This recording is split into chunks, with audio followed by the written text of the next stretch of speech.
over, bisnis model yang baru, keluarin lugar yang lain-lain gitu kan. Nah, supaya apa mereka tuh nggak pindah keluar?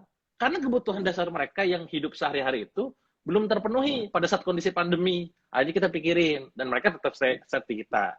Sekali lagi, poin nomor 1 adalah penuhi kebutuhannya, maka mereka akan ikuti keinginanmu. Itu nomor 1. Nomor 2, mantranya apa? Nomor 2, mantranya adalah perhatikan mereka, maka mereka akan memperhatikanmu. Ya, Anda jangan cuma sekedar nyari muka di orang lain doang, gitu kan? Giliran di Facebook, di Instagram, Anda tebar muka, gitu kan? Giliran ke tim sendiri enggak, gitu kan? Nah, ini perlu Anda bina juga mereka. Gimana caranya jago jualan, gimana caranya closing, gimana caranya copywriting yang bagus, iklan yang bagus, adain namanya mentoring, gitu kan? Setiap pekan, setiap hari, kasih tugas dan segala macam. Intinya adalah diperhatikan. Jangan cuma sekedar disuruh jago jualan, disuruh jualan doang. Teman-teman, ayo jualan, semangat-semangat. Gimana caranya? Pokoknya mah semangat, gitu kan. Gua rekrut lu kayak supaya lu mikir, gitu. Gak bisa gitu, saudara-saudara. Gak bisa, kalau militan tuh gak bisa gitu. Supaya mereka bisa tetap taruh hati ke Anda, maka Anda juga harus narik hati ke mereka, gitu kan, dengan cara memperhatikan mereka. Bikin program bulanan, mingguan, ada Zoom meeting misalkan, pagi-pagi sapa, apalah dibikin program everyday itu gitu. Jadi poinnya adalah perhatikan mereka, maka mereka akan memperhatikanmu. Hukum timbal balik ya. Yang kedua. Nah, yang ketiga nih, yang terakhir, gimana cara supaya mereka militan, supaya loyal? Persis seperti katanya, diksinya. Loyal sama dengan royal. Supaya mereka loyal, Anda mesti royal, gitu kan? Dan ini sifatnya benar-benar tidak bisa ditiru oleh orang lain. Katakanlah kita ngasih komisi sekian, gitu kan? Tapi kalau misalkan si atasannya tuh royal sama kita, gitu kan? Pas kondisi kayak begini, tiba-tiba dia ngisi bingkisan, pas ada milad dia ngasih hadiah, gitu kan? Pas ada apa-apa dia care, kenapa Mbak, kenapa Mas, segala macam. Terus juga dia ngasih, gitu kan? Siapa yang nggak loyal sama dia coba? Ya, siapa yang nggak loyal sama dia? Ini sekedar saya sharing juga mungkin sama teman-teman semua ya. Saya itu jarang ngasih mentoring ke brand apapun, ke perusahaan apapun. Kenapa? Karena gue sendiri punya bisnis, gue punya billionaire store, punya billionaire coach, punya mesin kreativitas, salih hijab. Ngapain gue ngurusin urusan orang lain, gitu kan, bisnis orang lain? Ya kecuali jualannya jualan mentoring ya, gue mah enggak, gitu kan. Nah tapi kenapa akhirnya saya memilih untuk mentoring kayak semacam produk kayak BR gitu kan?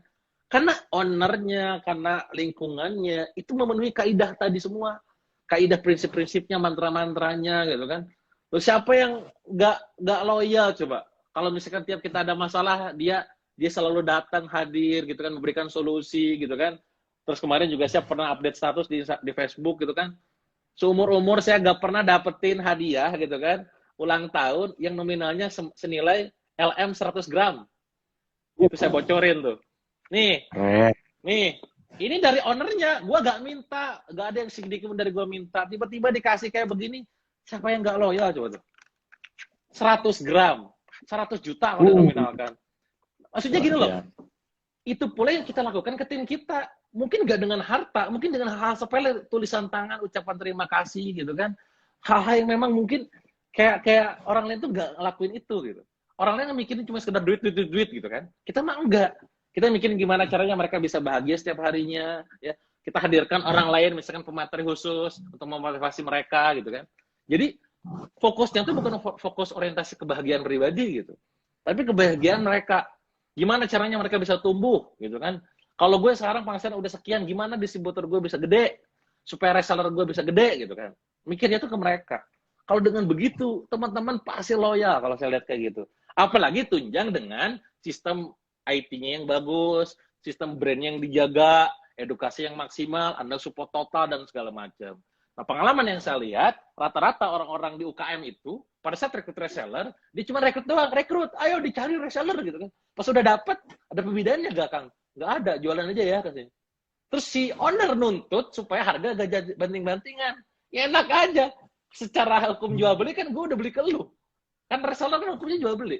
Terserah gue dong gue jualan harga tinggi gitu kan, hak-hak dia dong gitu kan. Nah karena tadi kan tidak diikat dengan value, tidak diikat dengan sebuah ikatan emosi, dengan yang namanya tadi ke royalan si owner, si leader terhadap timnya gitu. Nah kebanyakan salahnya di situ, mereka hanya fokus pada duit, ya pada harta, pada omset, pada sales. Ingat teman-teman semua, bangun pasukan yang militan dengan yang jago jualan itu seninya berbeda. Sekali lagi, seni membangun pasukan yang jago jualan sama militan berbeda. Yang jago jualan belum tentu militan. Yang militan belum tentu jago jualan. Ya. Nah, maka tugas Anda adalah Anda membuat sebuah kayak ritme dalam tim itu di perusahaan itu, gimana caranya tim gue ini jago jualan, juga militan. Itu kan poinnya. Makanya kalau di kami itu di internal itu selalu ada yang namanya bagi-bagi tugas. Gue bagian yang ngegas nih, wah jedar supaya jago jualan. Tim saya yang lain, Mas Mirza misalkan bagian mengayomi, tenang Kang Dewa orangnya gini, ditenang-tenangin, ya. Bagian orang yang sifatnya tuh menenangkan. Gue orang yang sifatnya tuh membuat orang lain gelisah setiap hari, gitu kan. Nah ini bagi-bagi tugas. Nah Anda kalau sekarang sebagai leader, ya Anda ngegas enggak, buat orang jago jualan enggak, buat militan enggak. Berharap omset bisa gede dalam kondisi pandemi. Ojo ngimpi Pak, gitu kan. Anda nih gak pernah merhatiin kok sebelumnya. Kalau misalkan udah terlanjur gimana? Sekarang kepikirannya misalkan, ya sudah, lebih baik terlambat daripada tidak sama sekali. Pakai rumus nomor 2. Iya, gitu. Demikian. Luar biasa ya. Jadi ini mungkin nggak terlalu lama carinya, tapi kena gitu ya. Aduh, luar biasa. Jadi daripada telat ya daripada nggak sama sekali, mendingan telat gitu ya teman-teman. Nah mungkin kalau ada yang mau boleh silahkan tulis langsung di komentarnya gitu ya. Nah, jadi teman-teman luar biasa sekali sharingnya. Nah mungkin pernah ada yang nanya Kang ke saya gitu, lagi fokus, lagi militan gitu, apakah salah gitu ya? Kalau misalkan ada kata-kata, nah kebanyakan kan kita gaulnya sama anak muda, biasanya ada mahasiswa di sana gitu. Dan terus mereka bilang, Kang salah nggak sih dengan persepsi lebih baik saya kehilangan ya, lebih baik saya kehilangan masa muda saya daripada saya kehilangan masa depan saya. Saya pokoknya pengen ngegas habis-habisan. Yang penting dia fokus 1-2 tahun tapi bisa nikmatin 3 tahun 4 tahun ke depannya. Nah menurut Kang Dewa gimana? Ya, saya termasuk yang pernah menuliskan itu juga ya, statement itu di buku pertama gitu kan, lebih baik kehilangan masa muda daripada kehilangan masa depan.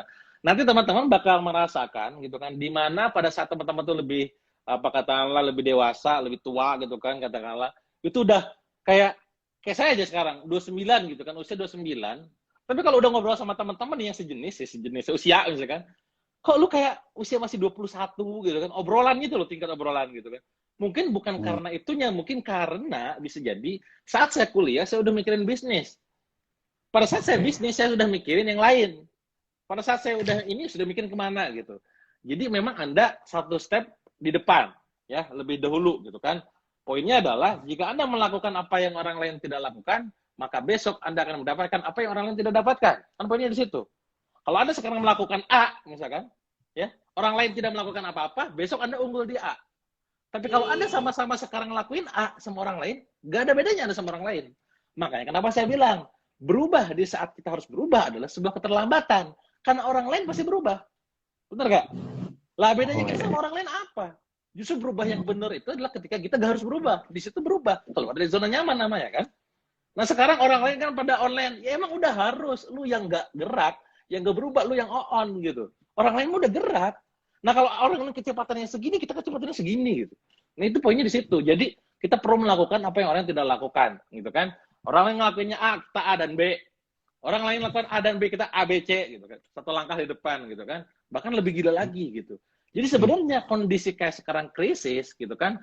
Ini Mas Bang juga ngalamin. Kalau di kandang macan, kita di grup itu kan ibaratnya mah gak ada istirahat diam, gitu kan? Semua itu kita krisis, gitu. Everyday itu gimana? Wah, kita ini gerak terus gitu. Karena dalam kondisi kayak krisis kayak gini, biasanya orang baru mikir. Dengan adanya tekanan gitu kan, dengan adanya sebuah tantangan dan segala macam, kita bergerak akhirnya. Maka sebenarnya justru ya ketika corona ini udah nggak ada, misalnya katakanlah, ciptakanlah krisis-krisis setiap hari dalam hidup kalian. Ya, apapun, nggak harus ngutang loh ya. Apapun, misalkan bikin challenge gede, misalkan. Komitmen, kalau misalkan gue gak tembus, gue ngapain. Kalau nanti gue gini, bakal gini. Ada challenge gitu kan. Oh, apalagi Anda melockdown diri sendiri setelah corona ini beres dengan cara apa? Gue gak akan dulu bisa ketemu orang kalau misalkan kerjaan gue belum beres. Kan orang Indonesia ini orangnya gak enakan. Ya, gue lagi ngerjain sesuatu nih, ada apa teman misalkan ngajak ngobrol aja kita tinggalin kan, kita penuhin orang lain kan. Saya termasuk orang yang saklek loh. Kalau saya kalau udah ngerjain sesuatu, kalau gue enggak, sorry. Gitu kan? Gue fokus ke kerjaan gue dulu. Kan? Kalau misalkan udah beres baru hayu gitu. Jadi kita melockdown diri sendiri supaya kita achieve target ataupun challenge yang sudah kita tetapkan gitu. Termasuk mungkin memberlakukan reward dan punishment itu ya kan ke diri kita biar nggak kita. Ya, reward punishment bisa diperlakukan juga. Itu tergantung tipe orangnya ya. Ada yang memang bergerak karena reward, ada yang bergerak karena punishment. Ada yang bergerak karena dimotivasi, ada yang bergerak karena dikompori, macam-macam.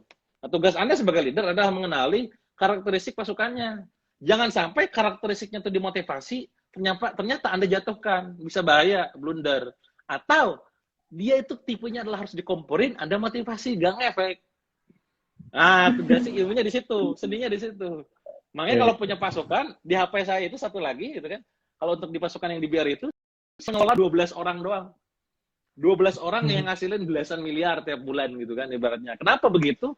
Gue mending fokus ke dikit, tapi hasilnya gede. Tapi di situ bener-bener totalitas, kayak ibaratnya ngikutin semua rules. Kamu harus gini, ini, siap. Nah, kadang kan pasukan kita ini juga susah dibilangin. Kerjaan tugas. Aduh, Kang, alasan lagi masak. Gue gak peduli, ibaratnya. Lu atur diri lu sendiri, gitu kan. Yang penting ini, gue gak peduli lu kapan kerjainnya, gitu. Nah, orang-orang yang siap mati, itulah akhirnya yang kita bakal bina dengan serius. Makanya prinsipnya, bina atau binasakan. Jangan pernah sosokan jadi pahlawan untuk mereka yang gak mau dibantu, gitu. Aku pengen bantu kamu kok, misalkan. Kalau dianya gak mau, gak usah dipikirin, diemin aja. Fokus ke yang lain. Dari sekian banyak pasukan, pasti ada orang yang siap dibantu totalitas. Dan itu yang harus kita fokuskan energinya. Gitu.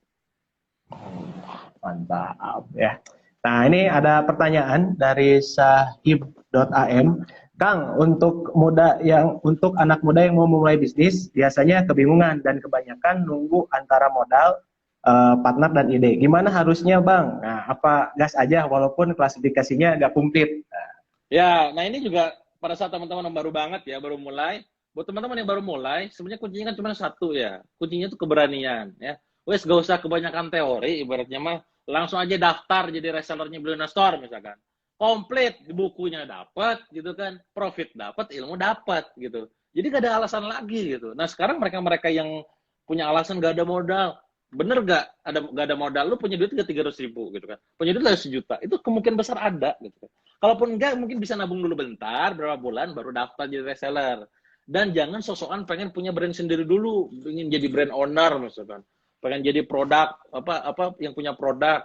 Awal-awal buat pemula hindari sektor produksi dulu, main dulu di reseller dulu aja. Seni mendapatkan duit itu kan dijualan. Kalau kita dijualan juga jago, suatu saat misalkan gue udah saatnya kayaknya punya brand sendiri, ya monggo, bikin brand sendiri gitu. Buat anak muda ya, mumpung Anda tuh masih muda ya, gagal pun gak ada yang mikirin. Gak harus Anda pikirin kan, Anda gak punya pasangan, gak punya anak gitu kan, gak punya keluarga besar lah paling dipikirin itu kan. Hajar aja bleh gitu. Beda kecuali yang mungkin orangnya tuh udah pengalaman kerja bertahun-tahun, itu kerja pasti mikirin untuk bisnis itu mikirnya panjang. Nanti gue biasa gaji tuh 15 juta sebulan, tiba-tiba keluar gak ada gaji kan gitu. Pertimbangannya banyak kan. Nah, ini lebih menantang nih keluarnya nih. Harus putus dulu urat malunya, urat ketakutannya, itu kan, takut rugi, takut bangkrut gitu kan. Padahal kayak yang pernah berhasil aja, kayak yang pernah untung aja kan. Takut rugi, takut bangkrut gitu. Udah, nah, bagi anak muda mah hajar bleh, gitu ya. Gak peduli orang ngomong apa, sesikat bleh, gitu. Nah, itu ya buat anak muda ya, udah dijawab tuh sama Kang Dewa tuh. Semoga terjawab ya pertanyaannya. Nah, ini ada pertanyaan lagi Kang dari Jack Connor ya. Kang, apa bedanya admin sosmed sama customer service? Bagaimana jika ada pasukan yang protes? Lebih baik ditangani admin sosmed lalu diarahkan ke owner atau ditangani customer service lalu diarahkan ke owner? Yang benar itu kalau bisnis owner gak turun, itu yang benar. Anda kalau owner gitu, kayak saya misalkan saya masih megang admin BS misalkan atau misalkan CS-nya Billionaire Coach atau Saliha gitu ya. Anda bukan owner itu berarti. Anda adalah karyawan di perusahaan Anda sendiri berarti kan. Yang benar itu adalah semua by delegasi. Bedanya apa? Admin sosmed itu mungkin yang mengelola sosmednya. CS itu yang menangkapin leads-nya, itu poinnya di situ ya. Jadi bahasa kita kalau di digital marketing ada social media spesialis yang ngurusin sosmed, ada yang namanya customer service yang nerima orderan. Nah, owner kerjanya ngapain? Ya mikirin bisnisnya, bukan ngurusin teknisnya. Jadi kalau sekarang Anda masih ngurusin teknis, Anda bukan pebisnis, Anda masih pedagang. Tapi kan gue belum gede. Ya wes, tugas Anda adalah menyadari itu.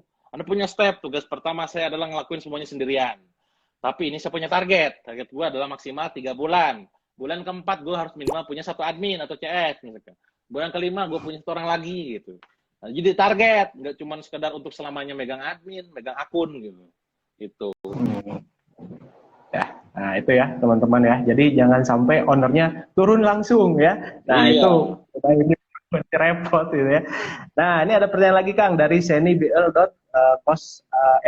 Kang, gimana kalau leadernya seolah-olah membanggakan yang penjualan tinggi? Padahal di tim teh kan banyak orang, jadi tim yang lain teh pada iri. Nah gimana nih kita supaya tetap loyal tapi kita kadang ilfeel. Luar Nah, biasa. ini tergantung juga posisinya sebagaimana dulu. Kalau sebagai yang penanya, katakanlah sebagai orang yang ada di bawah, misalkan saya resellernya, berarti sebenarnya kita harus melihat responnya. Oh, berarti ini tuh leader gue itu lagi ngomporin tim, katakanlah di grup ngomongnya gitu kan. Mungkin gue mah gak termasuk orang yang katakanlah dikomporin bergerak. Ya udah, gue mah harus pecah telur dari dalam, gak peduli gitu kan. Jangan baperan juga gitu kan. Nah, tapi kalau kita sebagai leadernya harus tahu juga ada orang-orang yang di grup itu kalau dikomporin malah jadi kayak gini nih. Gitu kan, ini kok jadi kayak gini sih gitu kan, loh hati-hati makanya jangan asal sebut, bisa jadi mindset itu orang-orang tertentu gitu kan, jadi yang kita adu domba dalam tanda kutip itu orang yang ngompornya tinggi, sifat kompetisinya tinggi, tapi bukan untuk orang lain, yang orang lain yang baperan itu kita japri aja gitu kan. Nah jadi memang seni membina orang tuh di situ ya. Jadi kalau Anda sekarang pengen fokus bangun tim, bina tim, jangan cuma sekedar belajar ilmu Instagram ya, belajar hashtag, belajar copywriting, itu mah nomor sekian. Kalau tim ya, tim itu harus dipelajari tentang aspek manusia, tentang ilmu NLP, hipnosis, terus ilmu persuasi, ilmu pengembangan diri, ilmu tentang respon, segala macam. Karakteristik manusia ini psikologi, itu harus dipelajari. Bukan tentang iklan, kecuali Anda ngiklan. Ya, bukan Anda membangun tim, beda. Jadi memang bisnis modelnya gimana itu kompetensinya juga nanti bakal beda. Bagi Anda yang jualan end user, Anda mungkin perlu belajar ilmu iklan, Instagram, Facebook, Google, SEO, Marketplace, YouTube, misalkan. Tapi kalau Anda pasukan, SM-nya itu gak usah dipelajari. Tugas Anda adalah mempelajari ilmu manusianya. Beda lagi kalau Anda pengen unggul, dua-duanya dipelajari. Itu yang kita lakukan kan. Ilmu manusianya dipelajari, ilmu skill teknikalnya dipelajari. Kenapa saya mempelajari ilmu skill teknikal? Karena itu yang akan diajarkan pada timnya, gitu kan. Bro, cara jualan yang benar tuh gini. Cara yang benar tuh gini, gitu kan. Dan paling enak itu memang si leader itu ngasih contoh. Jangan sampai Anda ngomong nih, misalkan, ayo teman-teman semangat jualannya, Anda sendiri gak semangat. Ayo harus tembus, misalkan angka sekian. Lu aja sebagai distributor, agent gak pernah tembus, gitu kan. Ya lu ngomong berarti ngomong doang, gitu ibaratnya. Maka, seni memimpin yang terbaik adalah dengan cara memberikan contoh. Kenapa kok orang yang tertentu tuh kok bisa efek suaranya itu bisa didengar? Karena dia ngomong by contoh. Ya, saya gak usah ngomong misalkan, ayo teman-teman gini-gini semangat, gitu kan. Loh, kalau Anda cek bio saya pernah ikutan kontes juga reseller, 24 kali affiliate gitu kan, menang 24 kali, alhamdulillah izin Allah gitu. Nah, kalau misalkan saya ngomongin teman-teman ya semangat, ini gini kok gitu kan. Loh, mereka lihat itu loh. Kalau misalkan Anda bukan siapa-siapa, tiba-tiba ayo semangat jualannya ini. Lo aja gitu. Dan ingat, yang namanya semangat, ya termotivasi itu namanya state. Itu keadaan hati dan pikiran. Anda gak bisa nyuruh dia. Sama kayak stand up comedy. Anda kalau nonton misalkan si Bang Emon gitu, atau siapalah gitu kan, stand up comedy nih di TV gitu kan, itu gak bisa Anda ngomong di depan, teman-teman, ini kisah lucu, ini pokoknya mah gokil banget, gak bisa ngomong kayak begitu. Semakin Anda ngomong begitu, semakin mereka gak akan tertawa. Karena yang namanya state itu dipicu. Sama kayak Anda sekarang di tim, di grup ngomong, teman-teman semangat gitu kan. Gak bisa. Caranya gimana semangat gitu. Maka apa yang dilakukan terus Kang? Dilakukannya dengan cara men-trigger dia. Men-trigger, memberikan sebuah picuan, stimulus. Caranya gimana? Bikin sebuah misalkan cerita tentang motivasi. Teman-teman, ada cerita menarik nih. Ini ternyata gini, set posting. Step dalam cerita tersebut ternyata membuat orang lain terbakar motivasinya. Pas orang baca tuh, Masya Allah, Allah Akbar, saya semakin semangat. Itu yang benar. Bukan disebutin semangat ya, gak bisa. Itu ilmu juga kan kayak gitu. Jadi sekali lagi, perlu belajar ilmu tentang manusia. Gak cuma sekedar ilmu teknis. Gitu. Wih, mantap ya. Semoga pertanyaannya tadi ya dari Mbak Semi gitu ya bisa terjawab gitu ya. Nah ini ada pertanyaan lagi Kang ya dari Kang Firman Syah Vicky. Kang, kalau untuk produk offline macam nasi goreng, penting nggak sih packagingnya teh gitu? Cenah aya nu bilang packaging segalanya apa wios pakai styrofoam wae, bingung saya. Nah, ini tergantung asli. Tergantung juga bisnis modelnya. Kalau bicara masalah bisnis model katakanlah Itu yang penting itu adalah katakanlah market Anda menengah ke bawah misalkan. Nggak peduli dengan misalkan packaging. Ya gak usah. Justru malah kalau semakin Anda bagus, gitu kan, semakin orang curiga. Jangan-jangan mahal, tadi beli akhirnya. Padahal marketnya menengah ke bawah loh ya. Jadi hati-hati. Apalagi kalau bicara styrofoam atau plastik kan kalau di beberapa pemerintahan kan udah gak boleh ya. Gitu kan. Kalau bicara masalah itunya ya. Tapi kalau bicara masalah bagus enggaknya, tergantung marketnya. Kalau Anda pengen dikesankan itu eksklusif market menengah ke atas, monggo dibuat bagus. Tapi pastikan isinya juga tetap ya. Jadi gini, poinnya adalah packaging itu akan membuat orang lain ngilerin bahasanya. Ngilerin pengen nyoba gitu. Ya, packagingnya bagus gitu kan. Tapi isi produknya akan membuat orang lain ngangenin. Pada saat makan, enak, beli lagi. Jadi kombinasi ngilerin sama ngangenin ini akhirnya kejadian. Makanya riset kita di produk, contoh misalkan kalau di produk makanan itu di Dewa Snack. Kita kan ada 2 brand yang sekarang udah ada ya, Sang Dewa sama Kirun Makarun. Itu uji coba riset kayak kemasan sama juga isi itu benar-benar lama. Ya pada saat launching langsung rame gitu. Semakin lama semakin rame gitu kan, semakin lama riset semakin rame penjualan gitu. Nah, gak boleh asal kita menyasar segini maka customer begini di segala macam. Jadi lagi-lagi jawabannya tergantung bisnis model sama tergantung marketnya siapa.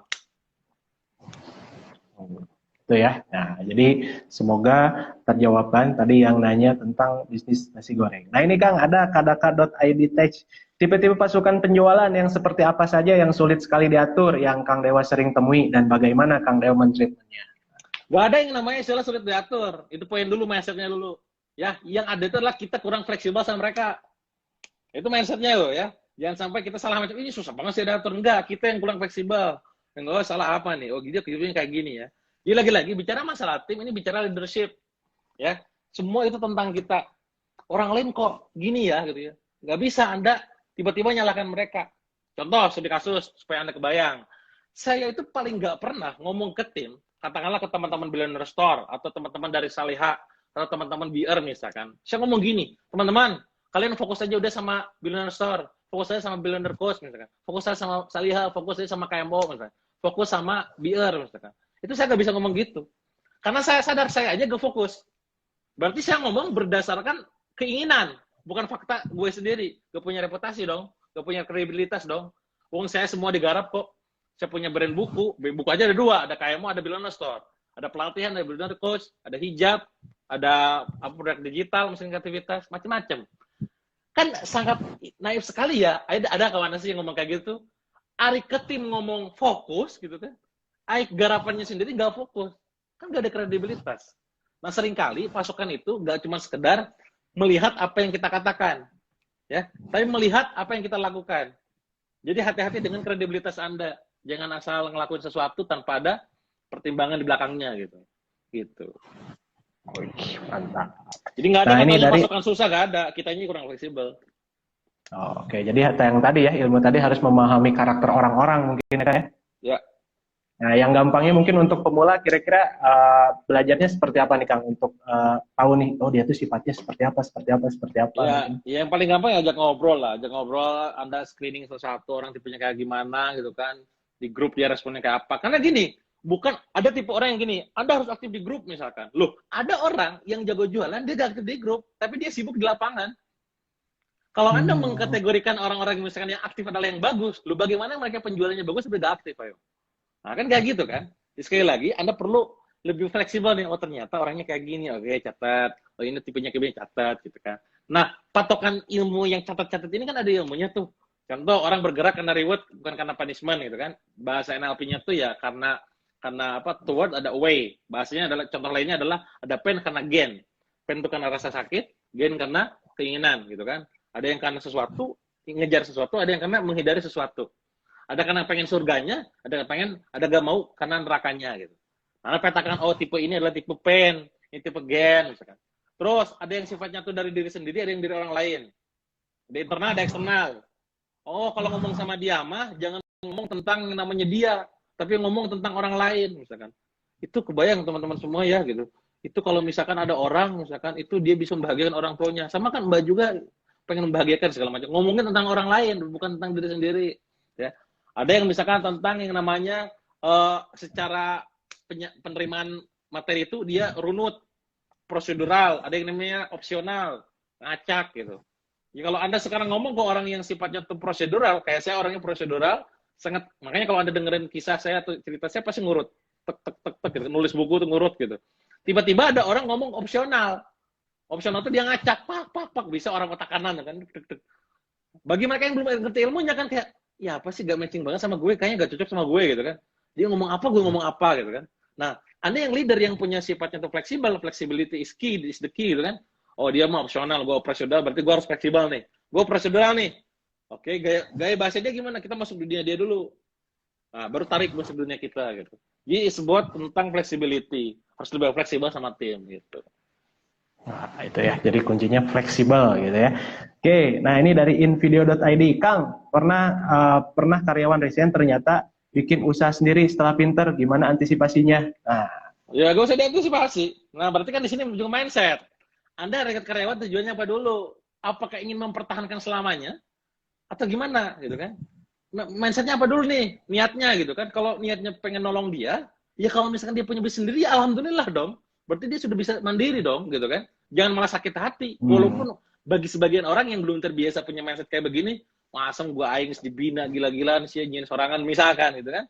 Itu wajar manusiawi gitu kan. Tapi lagi-lagi kita nggak bisa kendalikan sikap orang sama kita. Ya, katakanlah kita sudah bina, kita sudah kasih semuanya, tapi dia nikung kita dari belakang, nggak bisa kontrol itu. Yang bisa kita kontrol ada sikap kita nih. Maka ya udah kita memberikan yang terbaik, termasuk niat kita nih.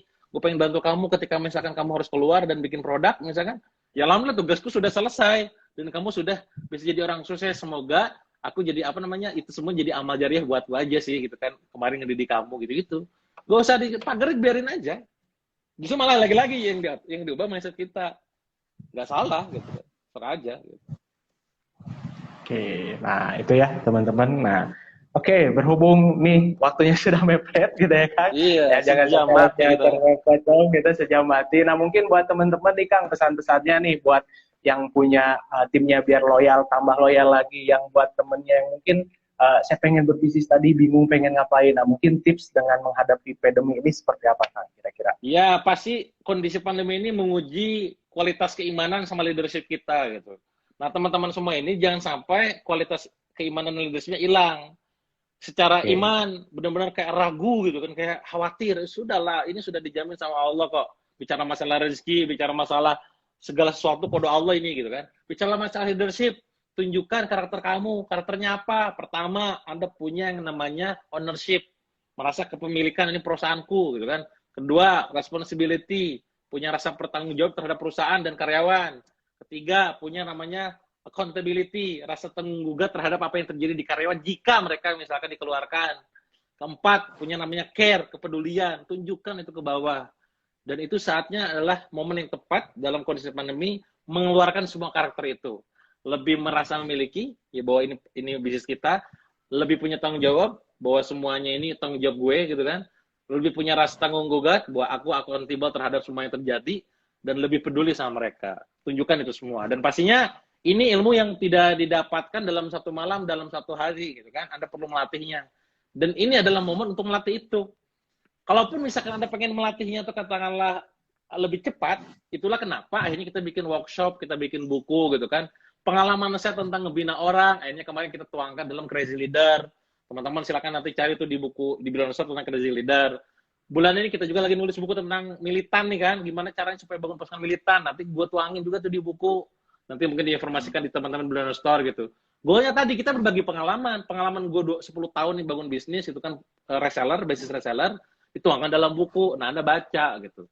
Jangan sampai Anda pengalaman langsung nggak mau, gitu kan, nggak siap.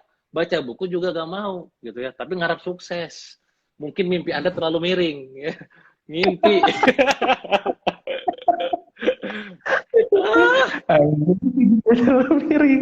Iya.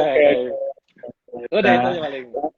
Nah itu teman-teman, jadi mungkin ya kita udah kerasa ya, udah hampir 1 jam nih Kang Dewa nemenin kita pada sore hari ini. Semoga sharingnya bermanfaat ya teman-teman, sehat selalu. Kang Dewa sehat selalu ya Kang. Amin. Insyaallah nanti kita ngobrol-ngobrol lagi sama teman-teman Billionaire ya. Nah mungkin itu aja teman-teman yang bisa kita sampaikan. Kang Dewa terima kasih, semoga bermanfaat ilmunya ya. Selamat Kang Dewa dan teman-teman semua. Assalamualaikum warahmatullahi wabarakatuh ya. Nanti ada recordnya, teman-teman bisa